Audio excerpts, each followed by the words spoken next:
Welcome to the first quarter 2026 Phillips 66 earnings conference call. My name is Rob, and I will be your operator for today's call. At this time, all participants are in a listen-only mode. Later, we will conduct a question-and-answer session. Please note that this conference is being recorded. I will now turn the call over to Sean Maher, Vice President, Investor Relations and Chief Economist. Sean, you may begin. Hello, everyone. Good morning, and thank you for joining Phillips 66 first quarter 2026 earnings conference call. Participants on today's call will include Mark Lashier, Chairman and CEO, Kevin Mitchell, CFO, Don Baldridge, Midstream and Chemicals, Rich Harbison, Refining, and Brian Mandell, Marketing and Commercial. Today's presentation can be found on the Investor Relations section of the Phillips 66 website, along with supplemental financial and operating information. Slide 2 contains our safe harbor statement. We will be making forward-looking statements during today's call. Actual results may differ materially from today's comments. Factors that could cause actual results to differ are included here as well as in our SEC filings. With that, I'll turn the call over to Mark. Thank you, Sean. Geopolitical events in the Middle East drove unprecedented commodity price volatility during the quarter. To put this in context, March was the first month that price moves in major crude oil, refined product, and European natural gas benchmarks all exceeded the 95th percentile. In the face of this volatility, we remain focused on operational excellence. Our team is executing safely and reliably. The majority of our assets are in the U.S. We have pipeline connectivity to some of the lowest cost and most reliable hydrocarbon corridors in the world. This positions us to reliably supply energy to support global demand. Due to the closure of the Strait of Hormuz, a significant amount of global refining and petrochemical capacity is down. We, however, continue to operate at high utilization, supplying products to our customers. Additionally, we have global placement optionality through our commercial organization.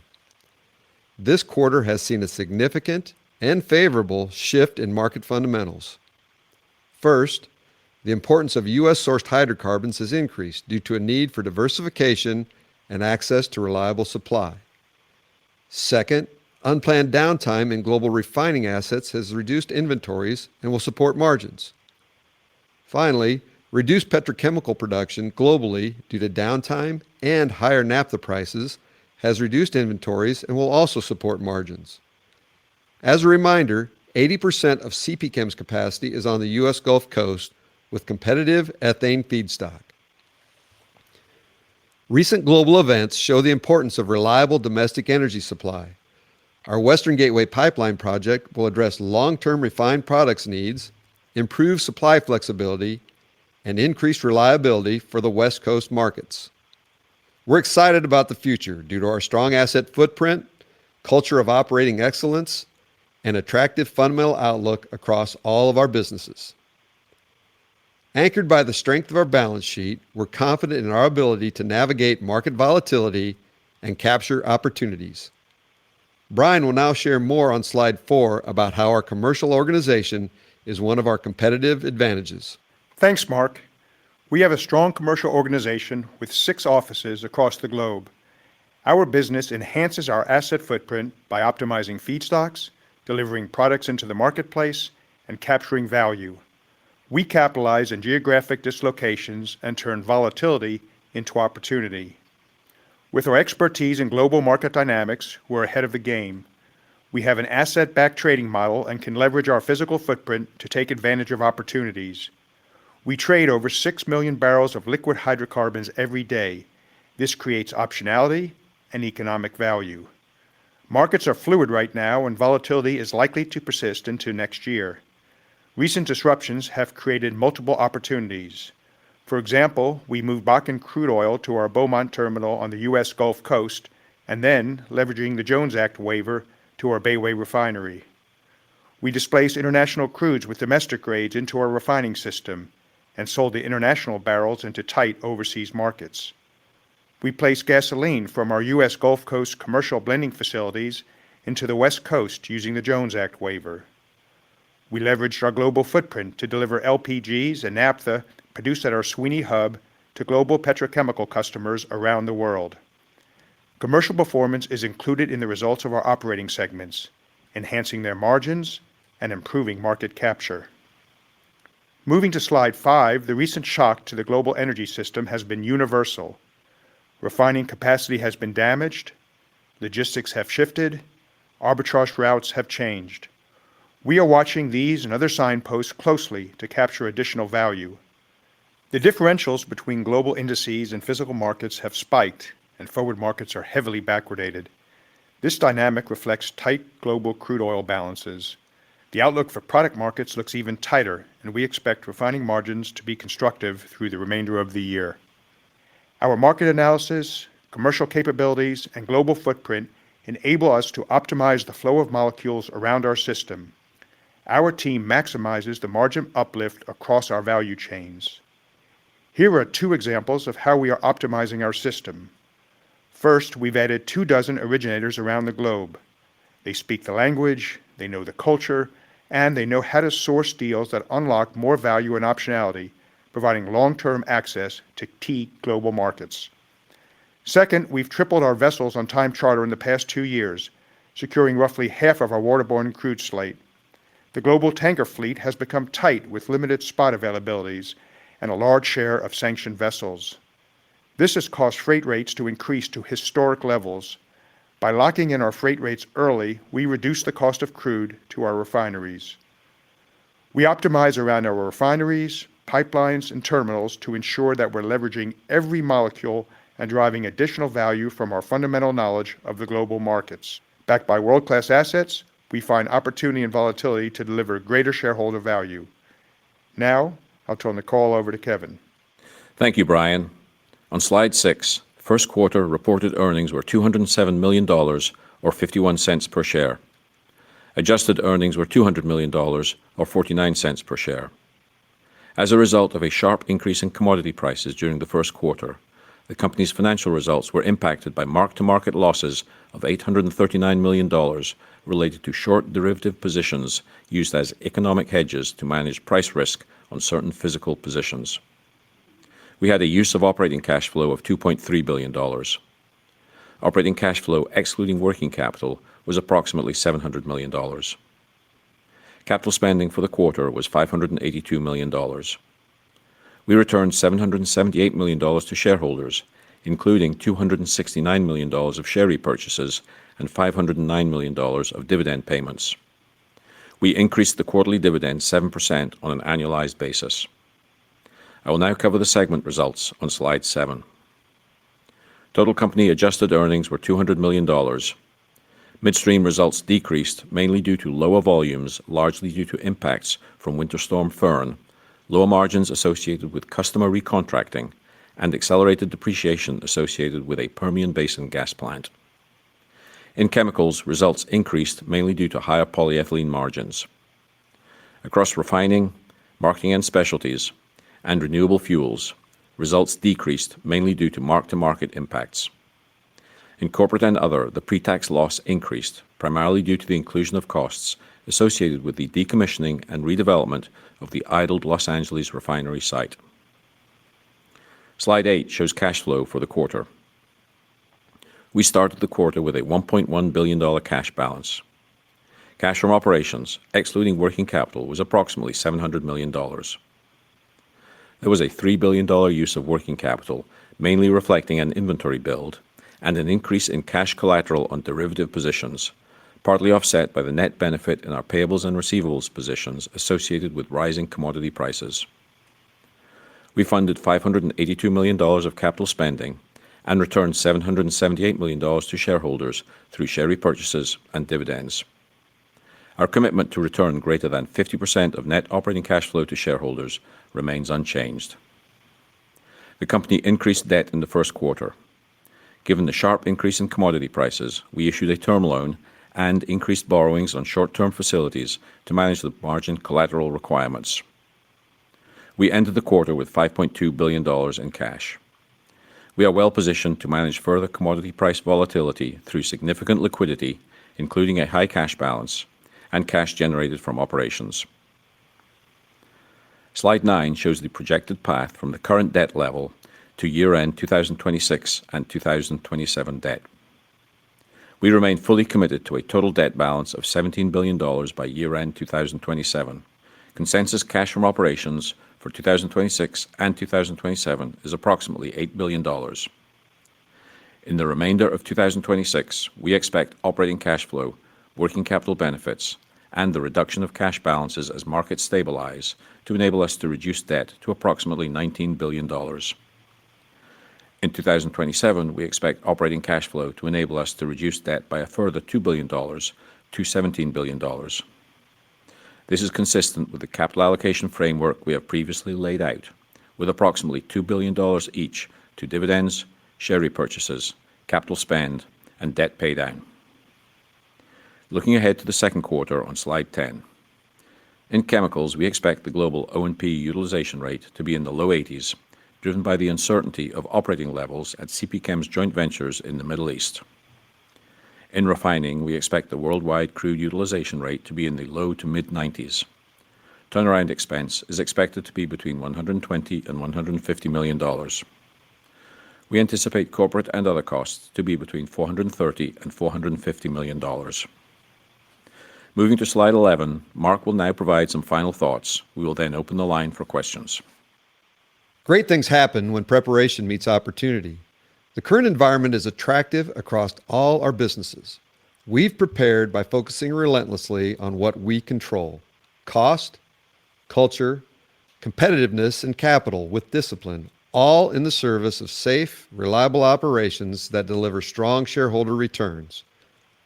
Our teams are performing, and we're pressing in and capturing those opportunities, fully prepared, fully committed to execute and win. When we win, you win.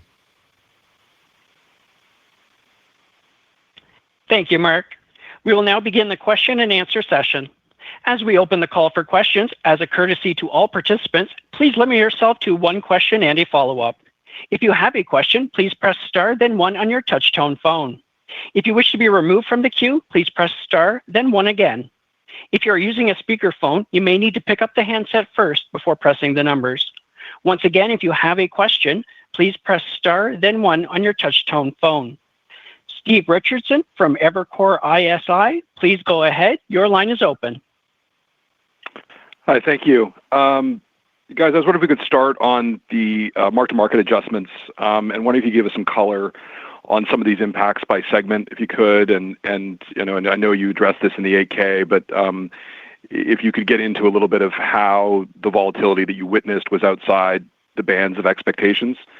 And can you also just be sure to hit on how you think about that draw of liquidity, what it means going forward, and what it, you know, any impacts it may have on your shareholder return commitments? Yes, Steve, this is Kevin. Let me walk through some of that detail. So as we laid out in the first quarter, we saw a $839 million mark-to-market loss from an income statement standpoint that impacted refining, M&S, and renewables, and the specific amounts by segment were detailed in the press release. This is broadly consistent with what we put out in the 8-K. We said approximately $900 million at that point. That was our best estimate at that point in time. And so I think it's important to make it clear that these are mark-to-market impacts on paper hedges that we have in place to offset physical purchases.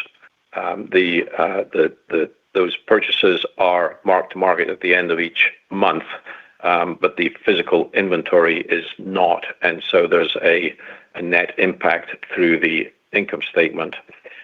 I do think it's important to emphasize that we do this to protect economic value. This is a risk mitigation tool. We've been doing this for some time. It's standard practice, and in the normal course, the impacts of these mark-to-market transactions are just not that significant, not that material. But as Mark mentioned in his comments, we saw unprecedented volatility across the commodity markets in which we participate that caused this, what we'll say is a sort of outsized impact. As you look ahead in terms of what you can expect on a go-forward basis, it's very much a function of where the commodity prices move from end of March, think through, say, the end of the year. And if we were to use the forward curve as of end of day yesterday, we'd recover by the end of the year about $500 million of that 893. And it's a commodity by commodity calculation on a quarter by quarter basis. So based on the forward curve, if that were to play out as reality, that's what you'd see come back in that context. From a cash standpoint, we have at the end of the quarter, we had a total of $3.2 billion out on margin associated with all of this activity. That differs from the income statement effect because there are other barrels being marked where we actually do a corresponding impact to reflect the physical gain. And so you have more paper activity than is subject to the income statement related mark to market. That cash impact will come back two ways. It comes back. One, directly in falling prices, you'll see the reverse effect. But in normal course, because this is a continual process, as volatility subsides, we effectively consume this cash through our normal purchasing activity. So just to put some context around that, $3.2 billion out on margin at the end of March. At the end of yesterday, it was $2.1 billion, even though the absolute price levels are pretty similar to where they were at the end of the first quarter. And so you will see that come down as we work our way through the year. And then as we get into, what does this mean in terms of capital allocation, debt reduction, share buybacks, big picture. And I covered it in the earlier comments and the slide that we put in the presentation on debt targets. We think we will be able to utilize between working capital benefits in the remainder of the year, operating cash flow, and as the market stabilize, we don't need to carry that much cash, which is what we showed at the end of the quarter and still do. But we can draw down that cash, get debt down to about $19 billion at the end of this year, and then down to our target $17 billion next year, all while still returning 50% of our operating cash flow back through dividends and buybacks. And quite frankly, we used the street estimates for cash generation in that calculation, but I feel pretty optimistic that there's upside there as well, and we'll hold true to that. So 50% back to shareholders, and the other excess will just accelerate debt reduction. That's great. Thanks for the fulsome answer, Kevin. I was wondering if I could just hit on as well while we've got you on CP Chem. The consultants have full chain margins up, I believe, 33 cents at last check for the second quarter. I was wondering if you could talk about what you're seeing in your business and your view on capturing this with obviously very high utilization rate on the U.S. Gulf Coast into the second quarter and the balance of the year. Yeah, absolutely, Steve. This is Mark. CP Chem is well positioned to go out and capture those margins. There can be some contractual step-ups that occur, but they're certainly out there aggressively pushing that. You've seen the supply and demand situation tighten up dramatically with the limitations coming out of the Middle East. And additionally, you've seen limitations for producers in Asia that, frankly, some countries in Asia are selectively moving hydrocarbons away from petrochemical production and into energy use to protect that. And so that further tightens things up. And the cost curve has dramatically shifted as the price of oil has gone up versus low-cost ethane in North America. You see that price floor going up, driving the margin increases. And then there's this factor that prior to Venezuela, prior to the activities in Iran, China was accessing deeply discounted crude. And so they were converting that into deeply discounted naphtha and then pouring that polyethylene into the world market. We think that somewhere in a 5 to 6 cents per pound advantage versus what the cost curve should have been. Now that's been eliminated with the things that have been going on. And so it's very constructive for CP Chem. They can operate from the U.S. Gulf Coast at high rates. Over 80% of their capacity is in the U.S. Access to advantaged ethane feedstocks that feedstock cost has been stable versus what's been going on in the rest of the world. So they're very well positioned to go out and capture those margins. Thanks very much. Neil Mehta from Goldman Sachs, please go ahead. Your line is open. Yeah, good morning, Mark and team. The standout number from this quarter was really the worldwide market capture, which ticked up to 138%. And maybe you can bring this to life a little bit. Can you give us a couple of examples of dynamics that specifically drove that strength? And then when we think about sort of a mid-cycle market capture rate, you've talked about mid-90s type of utilization. I think there are a lot of investors on the call who are thinking that 2Q could be lower than that mid-90s number, though, just because of the backwardation in the curve, and just your perspective if that is actually achievable as we set up for Q2. Yeah, Neil, it's a great question. Brian was, he was pretty humble in his opening remarks, but we always talk about optionality and creating optionality, and what he and his commercial team demonstrated in Q1 is leveraging that optionality. You think about moving Bakken crude to New Jersey without using a train, and leveraging the shipping logistics that they've at least in advance. So we've got an advantage over shipping using the Jones Act waivers. All those things lined up to where Brian and his team could take full advantage of that and to drive that. And that's what drove that pretty remarkable capture number. And we're really proud of what they've been doing. They weren't sitting around watching the world in a crisis. They were moving things to take advantage of the optionality that we've created and we're prepared for. So Brian, you can go ahead and talk a little bit more about what your folks have been up to. Hey, Neil, as Mark said, with the huge amount of volatility in the market, with market dislocations and just the integration of our businesses, there was a lot of value to be had in the market. Just maybe some examples. We profited from a long RIN position, including RINs we generated at a Rodeo Renewable facility. And we were also able to roll some lower cost RINs from prior year into this year. We had really strong results in our European and Asian trading businesses. As I mentioned earlier, and as Mark mentioned, the time charters that we put on over the last couple of years really helped in the elevated freight market and reduced our crude costs into our refineries. And then finally, you saw some of the product differentials like on octane and jet were higher than the indicators, so that helped as well. And so to give you some context, maybe going forward, if we use our refining indicator, it includes a lot of the impacts already. It's embedded in the indicator. Historically, an average for the year would be 98%. In Q1, we benefited from all the commercial opportunities I just mentioned. Normally, in Q2, beginning of summer driver season, we would think about mid-50s. So just thinking about some of the tailwinds and headwinds, things like butane blending. We think there'll be more butane blending due to the RVP waivers.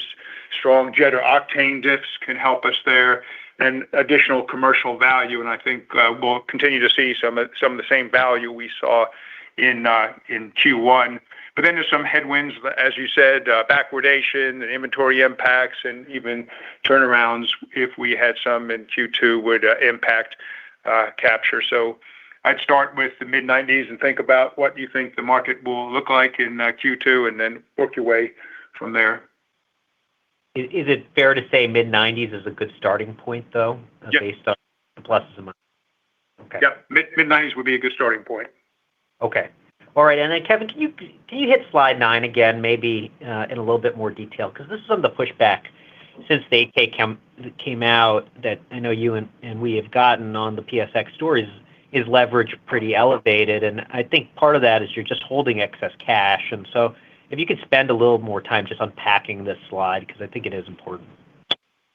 Yeah, and that is a really important point that we've effectively, from a debt and cash standpoint, we sort of grossed up the balance sheet by borrowing more than we need from a normal day-to-day standpoint, but being positioned in the event that we see more extreme volatility and have a need on, for example, margin calls in the event that significant price increases.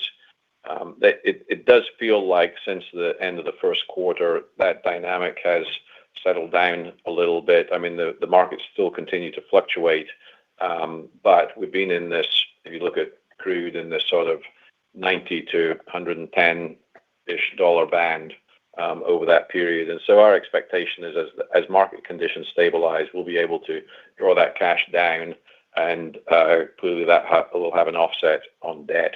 Likewise, on working capital, we had a big working capital use in the first quarter. We expect that to more than come back over the course of the remainder of the year through the combination of normal sort of annual trends. First quarter is usually a working capital use for us. It was exacerbated by the margin calls this year, but we expect that we recover that and end up. Our projection is a slight working capital benefit for the year, for the full year. That's our assumption. And then operating cash flow, we expect to have healthy operating cash flow, and that will go to debt reduction. And as you roll into next year, that we continue to have that sort of $8 billion of operating cash flow. Then a couple of billion of that can go to debt reduction pretty comfortably. All that gets us to our projected $17 billion target. And I will emphasize that if we see a continuation of strong margin conditions in refining and chemicals, that will further enhance the cash generation, will enable us to pay down the debt quicker, and also enable us to return more cash to shareholders. Very clear. Thank you, Ken. Manav Gupta from UBS Financial. Please go ahead. Your line is open.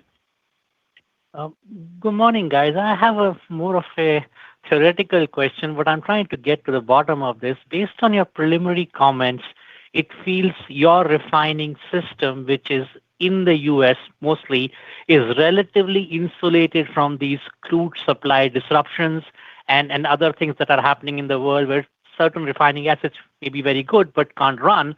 You are relatively insulated from these things. And what I'm trying to understand is, does that mean somebody like a Phillips or even any U.S. refiner in this environment is structurally better off than their global counterparts? And if that is the case, in your opinion, is this the time to be bullish U.S. refining, or is it this time to be bearish U.S. refining? If you could help us answer that.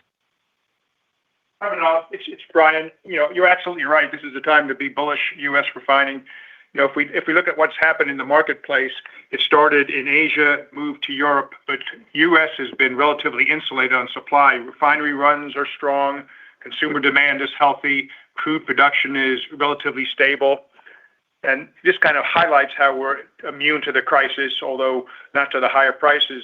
But largely, our crude, for instance, at Phillips 66, we only purchase about 1% of our crude from the Middle East. Our crude is generally from Canada, from the U.S., and from Latin America. And of course, from Canada and the U.S., it's all pipeline connected. So we are in a very, very good position.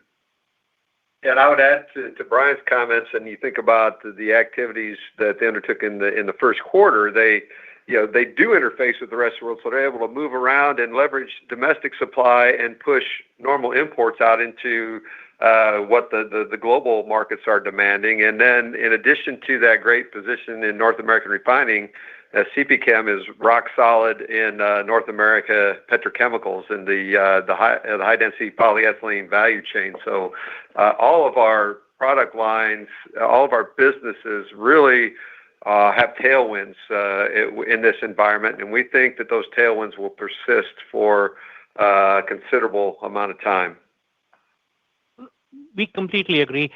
Quickly pivoting to, sometimes people don't forget that you actually own significant amount of renewable diesel capacity in the U.S. You never actually entered into a JV to split your capacity. Renewable diesel margins were negative. Everybody was losing money, but we are in a very different environment. Given the size of your footprint, would it be fair to say year over year, you could see a material free cash flow inflection in your renewable diesel business, given where we are right now? Well, absolutely. Even if you just think about the RINs, Manav, the current blended RIN is more than twice what it was in 2025. So just the credit value alone, and we are running very, very well right now. In fact, above nameplate capacity. So you should see a substantial difference than prior year. Thank you so much. Doug Leggett from Wolfe Research, please go ahead. Your line is open. Hey, good morning, everybody. Thank you for taking my questions. Brian, I wonder if I could direct this to you. So we've got extraordinary margins. You pointed out multiple times that it's steeply backwardated, and I get the bullish near-term outlook. The question is duration and what breaks it. And we're seeing a lot of airlines cutting capacity or balancing demand through demand destruction, you could argue, versus physical supply constraints. What's your response to that in terms of margins are great, but what's your view on duration? And I've got a follow-up for Kevin, please. Thanks, Doug. Our view is this is going to last throughout the rest of this year and into early next year. If you think about what's going on, it's less about demand destruction and more about demand constriction, trying to manage the need for products. And we kind of think of it as a race to the top, where we're watching very tight crude markets and crude prices keep moving up, over $106 today on TI, $118 on Brent. And as crude prices move up, products are going to have to move up even further to open up the refinery margin to keep refiners producing the products that the world needs. Clearly, the world is tight, and as you mentioned, it's probably jet fuel is the tightest, so it's the refinery margins are going to have to keep opening. And we saw that even, for instance, in our European refinery recently, where we saw the gasoline crack was somewhat weak compared to the distillate crack, which seemed to be slowing down European refineries. And then all of a sudden, the gasoline crack made a large move to the upside, opening up margins so that European refiners could produce the products that they need. So I think we'll continue to see that through this year and through the early part of next year, even if the straits are opened in the next month or 2 months. Brian, would you treat this would you annuitize this or treat it as a windfall? What was the question? Would you annuitize this or would you treat it as a windfall? In other words, are the margins going to persist? Yeah, I think we see them persisting for longer than the straits being closed. Annuitize it? I don't know that we're at the point where we would annuitize anything, but we see it more than just a few months phenomenon. So thank you for that. This leads my follow-up question, which is for Kevin. Kevin, your share price is 5% off its high, and I think Mark just said we wouldn't annuitize this. This is the opportunity to permanently shift this windfall to your equity value comes from debt reduction versus buying back your shares. Why is that not the right answer if this is indeed a windfall? Yeah, Doug. So you are correct that debt reduction creates equity value as well, and debt reduction is a priority. The $17 billion target that we laid out there is a target. If we have significant excess cash generation, we will reduce debt below that level. I'm not going to go so far as to say we will stop buying back shares so it can all go to debt reduction. I think maintaining a degree of balance through the cycle on capital allocation, we've been pretty clear on the 50% return, of which at current levels, about half of that is the dividend and the other half is buybacks. But as the absolute level of cash generation increases, by definition, if you take 50% back to shareholders, that's an increasing amount also going to the balance sheet. And so we view it as a balance across the board. As of right now, while we may only be a few percent off of our high, we still think there is good value in our share price. And so we feel comfortable with that plan and capital allocation. Thanks so much for taking my questions, guys. Joe Latch from Morgan Stanley, please go ahead. Your line is open. Hey, good morning, Mark and team, and thanks for taking my questions. So I wanted to start on the macro, just given where product prices are today. Can you talk about the demand trends that you're seeing within your system in the U.S.? Are you seeing any signs of demand destruction on gasoline and diesel? And then inventory levels in the U.S. have drawn to at or below the 5-year range on products. So things are starting to look pretty tight. Yeah. Hey, Joe, this is Brian. We haven't seen much demand destruction, probably 1% down for products, both gasoline and diesel. And then in terms of our system, we've actually done really well. We added over 500 franchise stores last year in marketing, so we're actually seeing a lot of value from the good work the sales team has done in marketing. But we haven't seen demand destruction in the U.S. Thanks, that's helpful. And then I wanted to just ask on the refining side. So utilization rates of 95% in the quarter were solid, even with some maintenance. I think some third-party pipeline impacts as well. Can you just talk to some of the drivers of the performance during the quarter? And then as part of that, operating costs, they continue to trend in the right direction. And I recognize there is variability quarter to quarter with throughput and natural gas costs. But could you just touch on which inning you think you're in terms of cost reduction efforts and the path to the $5.50 per barrel? Yeah, Joe, this is Rich. Thanks for the question. Yeah, first quarter, I'll start with the cost per barrel and then maybe look back at some of the regional performance opportunities that we see last quarter. The cost per barrel, 1Q, was $6.21. That's actually 80 cents per barrel improvement year over year. So good movement there. I'm very happy with what the team has accomplished on that front. Quarter over quarter, as you indicated, it was slightly higher, and that's primarily due to fewer barrels processed in the quarter. And that was a combination of planned maintenance activity, as well as there's just fewer days in the quarter, in the first quarter of the year. And that does have a material effect. Total process inputs were down about 2% quarter over quarter. Seasonally higher natural gas price was also a big player in this. Prices got all the way, I think, averaged at about $4.87 per MMBTU at the Henry Hub. If we normalize that back to the $3 annual natural gas price, which is the basis we've used for the $5.50 target, the number moves into the low 580s on a dollar per barrel OPEX basis. So that says, we're well within striking range here of this $5.50 per barrel target in 2027. The organization is really working hard. They've actually got over 200 initiatives that we're actively pursuing right now, which are forecasted to drive 15 to 20 cents per barrel out of the base operating costs.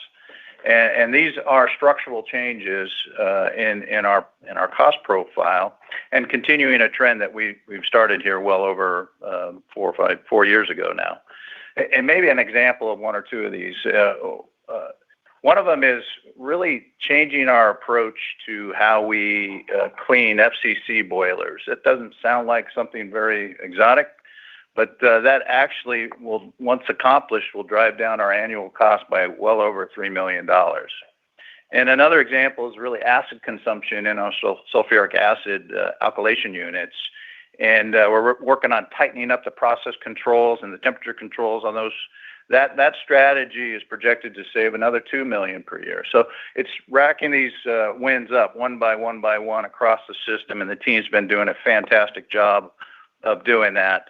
So, the balance of the closure, I see us continuing to increase our availability and utilization of the assets, the continued maturity of our reliability programs, as well as something I've mentioned before, which is increasing our total process inputs by filling up the downstream units behind the crude units, using all that discipline that we put in for the crude unit side to apply it to the downstream units. So this remains an ongoing execution story, and I'm very happy with the way the organization's progressing it, and we do see additional upside on that. On the market capture regional performance side of the business, Brian covered a lot of that generally at the macro level, but what we saw on the refining side was cargo prices coming in a little bit lower for us in refining, and some of that's just the anomaly of pricing, where you got prior month pricing that's coming in on crude deliveries.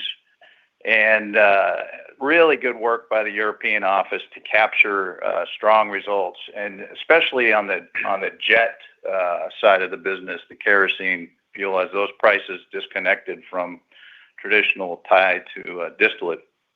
On the Gulf Coast, we saw similar story. Jet production there, quarter on quarter, was very high. That's for us, and it was also very timely with the jet pricing blowing out, coming out of the Gulf Coast area as well. And then in the Central Corridor, this is where we had a lot of our turnaround activity focused for the quarter. So we did see the market capture actually go down a bit there, and that was related to maintenance activity at Wood River and Borger facilities, and some mark-to-market impacts that Kevin had pointed out earlier in the call here. And last but not least, the West Coast was in a pretty good spot. As you mentioned, there was some impact with third-party pipeline operations there that slowed down our Pacific Northwest operations. But short of that, the team did a fantastic job of capturing the marketplace. Great. Thank you. Appreciate it.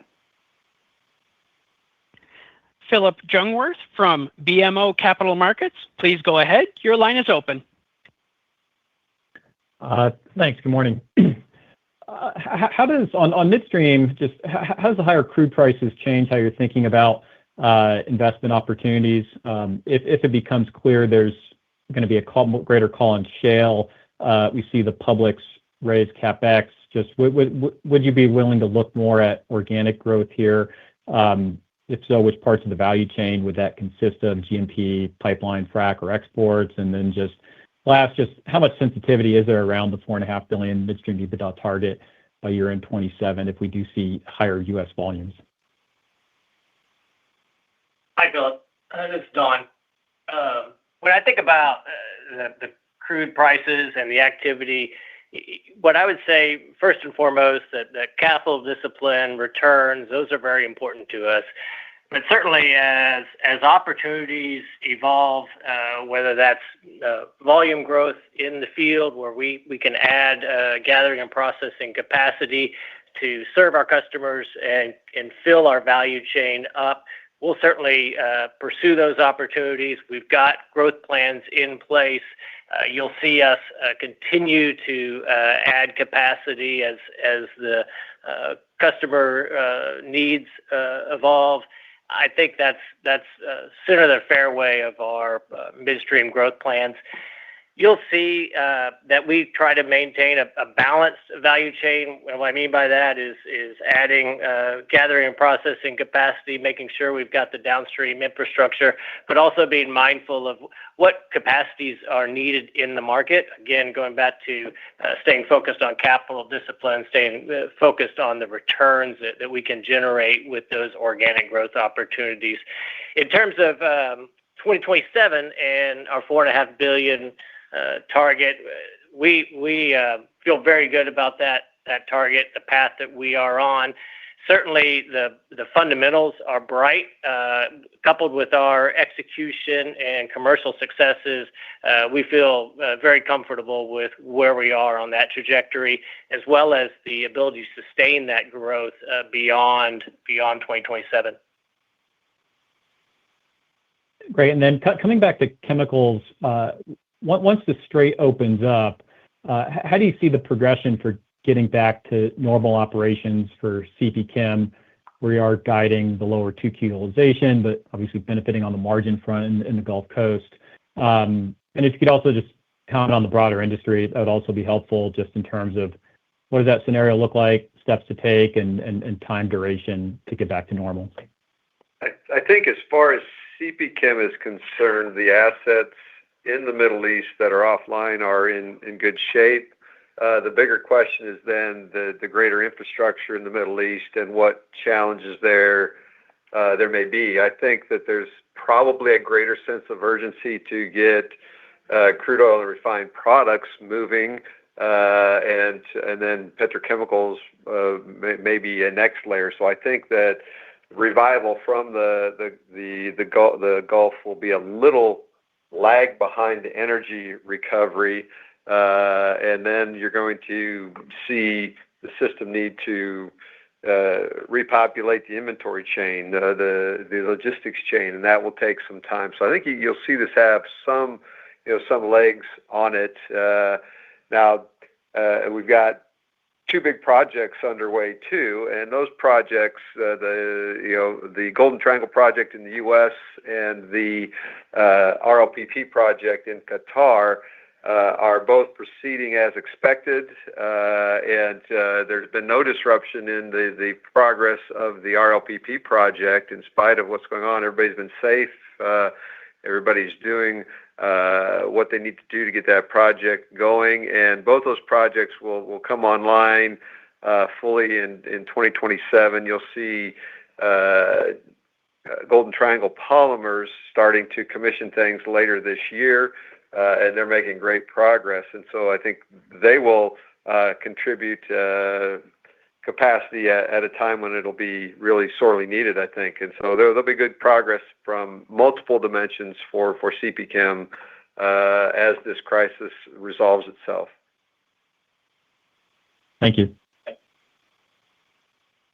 Lloyd Byrne from Jefferies, please go ahead. Your line is open. Hey, good afternoon, Mark, Kevin, team. Thank you for having me on. Can I start by following up on Neil's question on capture? And I know you commented on how well-positioned your transportation is, but how does that impact second quarter capture or maybe even third quarter if rates continue to go on like this? Yeah, you should see a benefit, given that we locked in our shipping rates, over the last couple of years, and shipping rates are so elevated. You should continue to see a benefit from shipping rates, particularly in our Atlantic Basin region. Okay, thanks. And let me ask a follow-up of, I don't know whether Don's on, but maybe Mark can answer it. You can comment on Western Gateway, and obviously a very good open season. Just what are the hurdles left and kind of the timing for FID? Hey, Lloyd, this is Don. I appreciate the question on Western Gateway.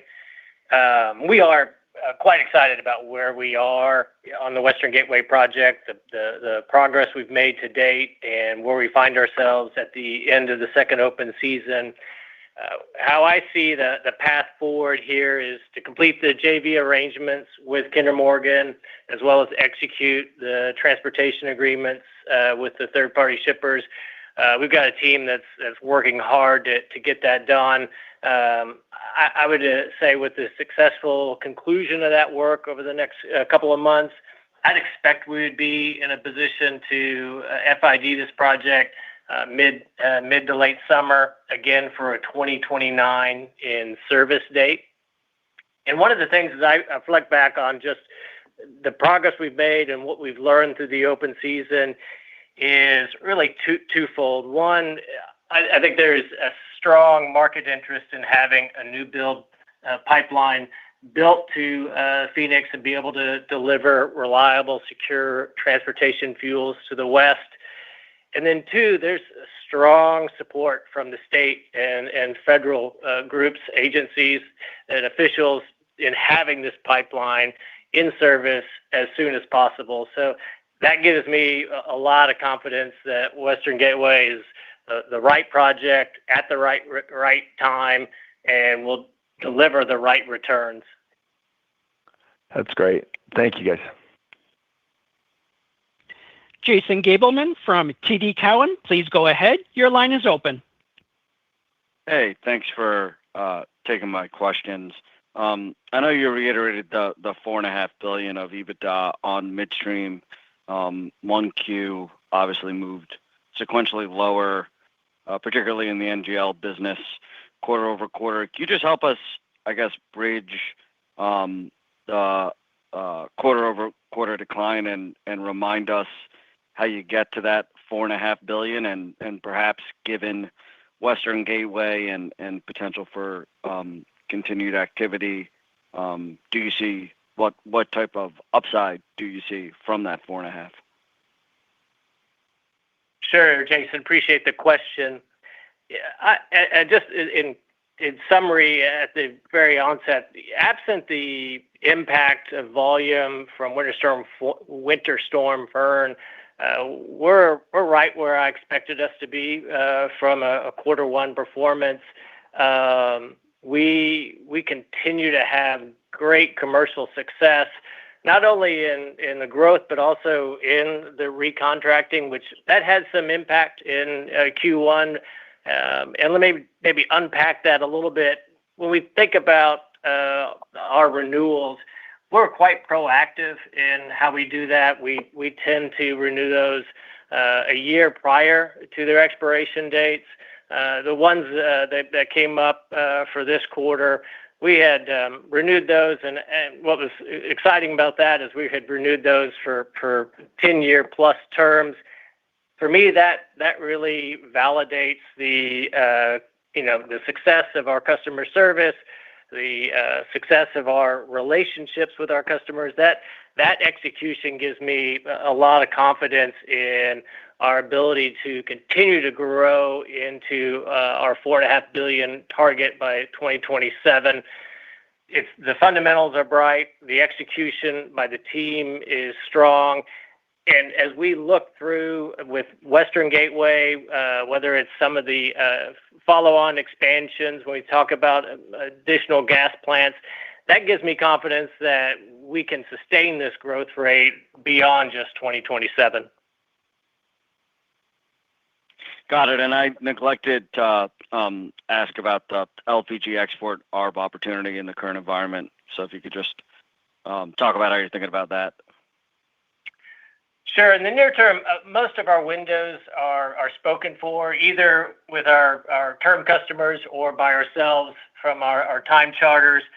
Where we've had success is really in our delivered time charter market, where the team in Singapore has been able to optimize deliveries, be able to take advantage of the volatility, much like what you just heard Brian talk about.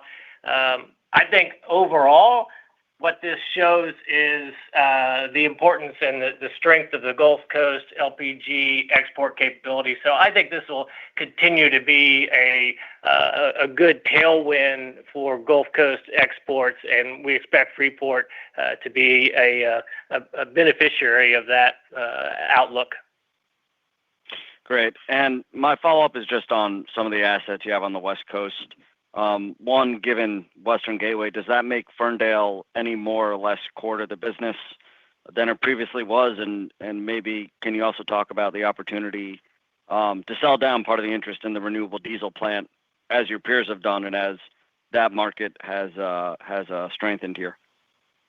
Yeah, absolutely. From a Ferndale perspective, Ferndale is integrating well into the California market, and we see the two things complementary. They're more targeted at Northern California. Western Gateway is a Southern California opportunity, and so we still see strong tailwinds for Ferndale as they enhance their capability with CARB and sustainable aviation fuel and blending. And so they're in a strong position, and Western Gateway will come in and provide some stability in Southern California. The other question about renewable, yeah, I think that we'll see what the market does. The asset is running strong. We would always entertain any interest, but it's a great asset, world-class asset, runs like a Swiss watch, and we're seeing great value from that asset today. Great. Thanks for the answers. You bet. Teresa Chen from Barclays, please go ahead. Your line is open. Hi there. On the midstream front, with the crude price outlook likely risk to the upside over the medium term and potential reacceleration of activity in second-tier basins, can you talk about utilization and the ability to expand your PADD 4 NGL assets that are now or soon will be connected to Kinder's Double H conversion now in NGL service? Is there renewed growth? If there is renewed growth in associated gas, either in the Bakken or in the Rockies itself, how much incremental pipe capacity could you have on your Rockies to Sweeney NGL system, or would that require significantly more investment? Hi, Teresa. I appreciate the question. In the Rockies, right now, actually, our DJ production, we're seeing some record volume. So it's very exciting to see the volume in that area. And certainly, as you alluded, there's opportunities, whether that's in the Powder River Basin or the Bakken, for additional development. We certainly have a well-positioned NGL network out of Colorado that flows through our system in multiple different routes and feeds into our Sweeney complex. We've recently restarted our Powder River NGL pipeline to be able to take some early Bakken barrels. If there's growth in that area, we would certainly look at opportunities to be able to expand capacity, to be able to fill the downstream pipes that we have out of the Rockies. So that is certainly an area that we're keeping an eye on. Thank you. And in regards to Western Gateway, now that the commercialization process is done, what range of total CapEx and expected build multiple on a 100% basis can you share at this point, regardless of how the economics would be split between the partners? We still need to kind of work through some of the final details with our partner in terms of scope and connections with our prospective shippers. So we're probably premature to have that information out there, but it will be out there shortly. Thank you. Matthew Blair from TPH, please go ahead. Your line is open. Great, thank you. Just one question for me. Could you talk about the Canadian crude market? Looks like WCS at Hardisty is one of the most attractive crudes out there. Are the wider diffs relative to TI due to any pipeline constraints coming out of Canada?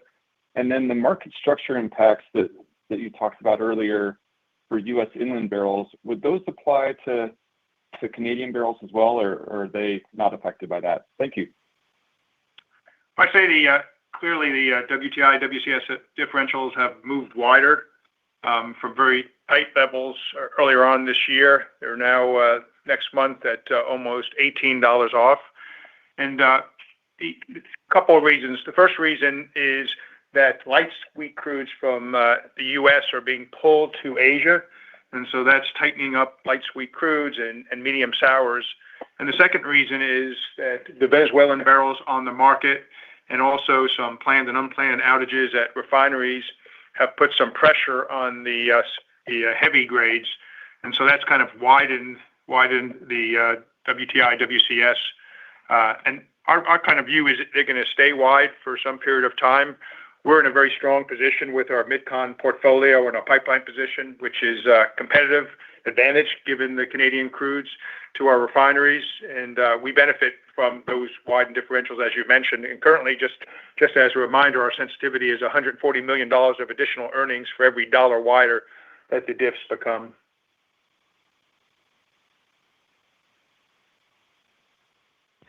And this concludes the question and answer session. I will now turn the call back over to Sean Maher for closing comments.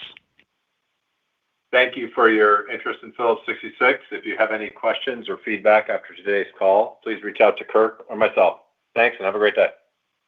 This concludes today's conference call. Thank you for your participation. You may now disconnect.